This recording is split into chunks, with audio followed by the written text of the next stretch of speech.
দেশের অর্থনীতিতে ক্ষুদ্র, মাঝারি ও কুটির শিল্প খাতের অবদান ৬০% উন্নীত করতে কাজ করছে জানিয়েছেন বাণিজ্যমন্ত্রী খন্দকার আব্দুল মুকতাদির।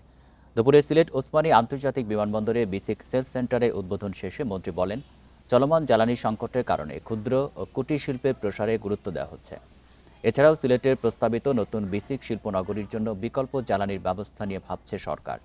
শিল্প কারখানা ও আবাসিক খাতে বিদ্যুতের চাহিদা পূরণে ভবিষ্যতে ১০,০০০ মেগাওয়াট সৌরবিদ্যুৎ প্রকল্প স্থাপনের পরিকল্পনা রয়েছে বলে উল্লেখ করে মন্ত্রী বলেন, এই পরিকল্পনা বাস্তবায়ন হলে একদিকে জ্বালানি সংকটের চাপ কমবে, অন্যদিকে ক্ষুদ্র ও কুটির শিল্পের বিকাশের মাধ্যমে কর্মসংস্থান ও উৎপাদন বাড়বে বলে আশা প্রকাশ করেন তিনি।